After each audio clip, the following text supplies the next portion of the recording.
পরিবারের earning source সুদের টাকায় জারি থাকে এবং আমার পড়াশোনা থাকা খাওয়া বাবদ খরচ পরিমাণ বহন করে, আমার জন্য বিধান কি হবে? আপনি যদি অপ্রাপ্ত বয়স্ক হন তাহলে তো আপনার কোনো অসুবিধা নেই, নারী হলে কোনো অসুবিধা নেই, আপনি তার উপর ডিপেন্ডেন্ট, যতটুকু দরকার ততটুকু আপনি নিতে পারবেন।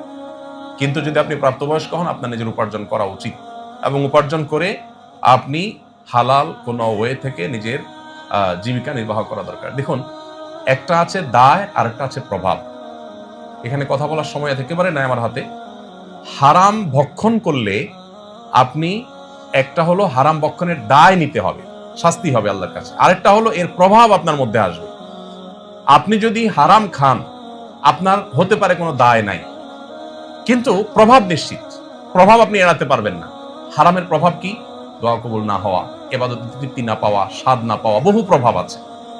আপনি ভুলে কাউকে খুন করে ফেলেছেন, আপনি তাকে খুন করতে চাননি, অ্যাক্সিডেন্টলি খুন হয়ে গেছে, আপনি হয়তো দায় মুক্ত হবেন যে আপনার ভুলে হয়েছে, আপনার এখানে কোনো দায় নাই, এটা হইতে পারে, কিন্তু প্রভাব যেটা, অর্থাৎ লোকটার মৃত্যু হওয়া যেটা, সেটা ঠিকই হয়ে যাবে, সেটা কিন্তু থেকে থাকবে না।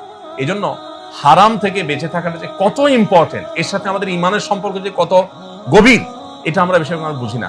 কোরআন কমপ্লিট করার পর আল-ইয়াউমা আকমালতু লাকুম দীনাকুম বলার পরও আবার হালাল নিয়ে আলাদা করে আয়াত নাযিল করেছেন। এত গুরুত্ব হালাল ভক্ষণের। আল্লাহ তাআলা কোরআনে বলেছেন, ইয়া আইয়ুহার রাসূলু কুলু মিনাত তাইয়্যিবাতি ওয়া আমালু সালিহা, হে নবী রাসূলগণ হালাল খাও, এরপর বলেছেন ইবাদত করো। আর আমাদের দেশে কনসেপ্টটা হলো উল্টা, যে আগে টাকা মাছের মতো সবসময় আসে না, ধরে নাও, এরপর বুড়া বয়সে হাজী সাহেব গাজী সাহেব হয়ে ইবাদত বন্দেগী শুরু করো। আগে হালাল উপার্জনটাকে এনশিওর করে তারপরে আমার সততার মূল্য আল্লাহর কাছে হবে, এটা গুরুত্বপূর্ণ।